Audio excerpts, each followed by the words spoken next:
all stories are good ones.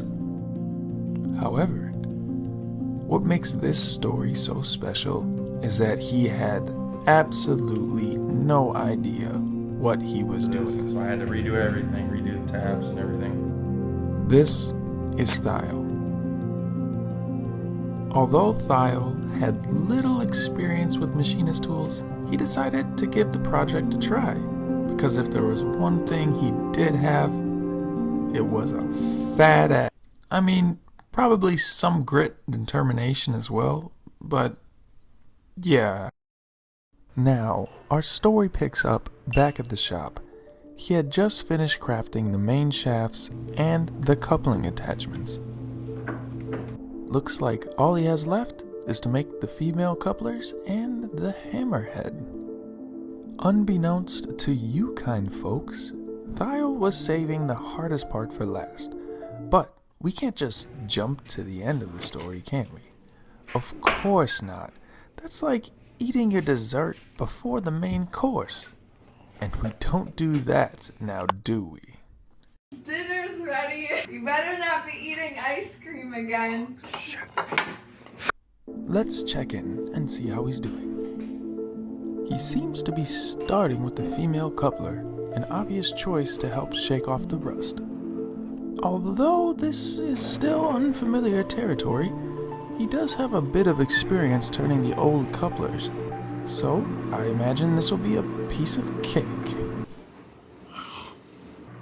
But boy, was I wrong. You see, one of the biggest problems with this lathe is that the drill chuck can only hold a bit with a maximum size of 1/2 inch. The tap he had was about 1/4 inch larger than that. You see where I'm going with this? It's never gonna fit. Instead of looking up a decent workaround, he just decided to wing it. Never before has he used one of these funny looking tools. In fact, at the time, he didn't even know what to call it. And later, found out he didn't know how to set up this steady rest either. Weird how that works. Now, fact of the matter is, I could sit here and go over all the mistakes he made trying to wing this, but the truth is, it actually turned out. Kind of.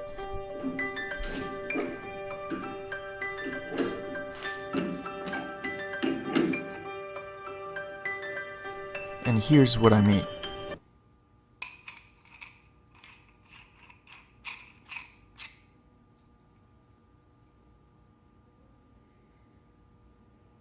No, it's not gonna freaking work, you stupid freaking mother. Why? This is why I always measure twice and cut once. Why are you so freaking... Oh my god, this took me like 4 hours to do and I gotta redo everything. Well, not everything. While yes, the female couplers do have to be remade, these couplers can actually be repurposed. I might have an idea. But more on that later. By God, he figured it out. Some of you may be wondering how he... Oh, good lord. Children, close your eyes. This was supposed to be PG-13. I didn't know that meant inches. Whew. Now, some of you may be wondering how he did it. And others may be in the comment section right now pointing out the obvious. But before you press that enter key, just give me a few more seconds.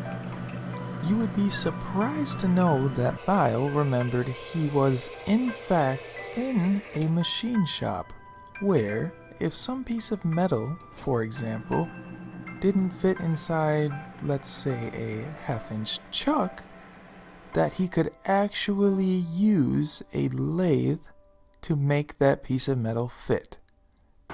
You know, like this. You live and you learn, I guess. Now that he knows what's kind of going on, All he has to do is drill out the center and tap some internal threads. And bada bang, bada boom. Would you look at that? Thyial has created what could have been bought for less money and spent less time by just going to the nearest hardware store. But I should give him some credit though. That stick is definitely bad booty. Remember, we're keeping it PG-13, folks. Oh, what's this? We're getting a sneak peek of the full assembly? It's probably just a bad attempt to retain viewers at the halfway mark. Shame on that editor. And with that awkward transition, here is a much larger diameter shaft than which is currently hanging off your center mass.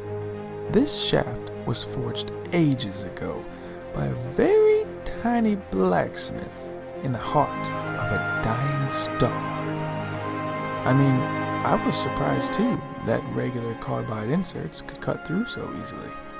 I guess Wish has upgraded recently. If you couldn't tell by now, this is going to be the hammer, one of the last parts of this build. The few loyal viewers still here, thanks for watching this far. I can assure you, it's almost over. This is the tool that will be used to cut those grooves you just saw. Don't ask me what it's called because I don't know. And it looks like he ran into yet another problem. Can you hear that?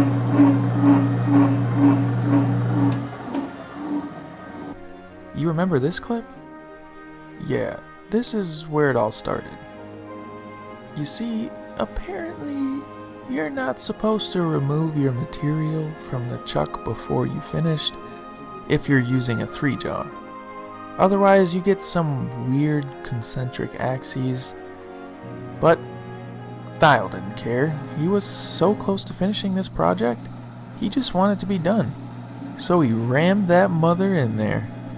It may have not been the right way to do things, but he got the job done. Plus, it didn't turn out half bad.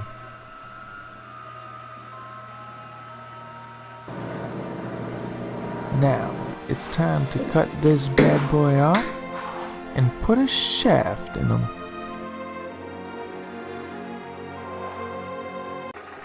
And this is surely a first.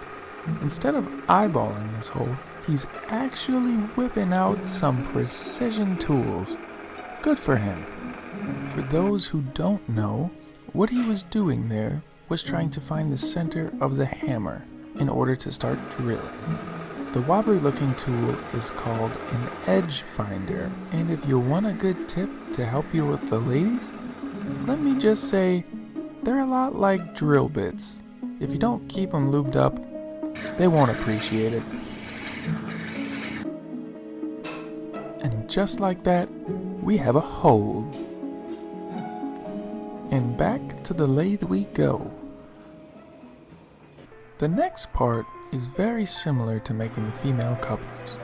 The only difference is that we need to turn down a male end to fit just like that. Then flip it around, drill another hole with the correct drill bit this time, and tap it out with a better tool that he may or may not have borrowed from his work. And last and finally but certainly the least, it's the moment we've all been waiting for. For the past 3 boring videos, we finally get to see some mediocre craftsmanship. But first, a quick word from our sponsor. Alright guys, I finally think I'm done. Behind me is the culmination of about a month and a half, maybe more, of just sheer determination, hard work, a lot of failures. It was definitely a ride and a half. So without further ado, here it is.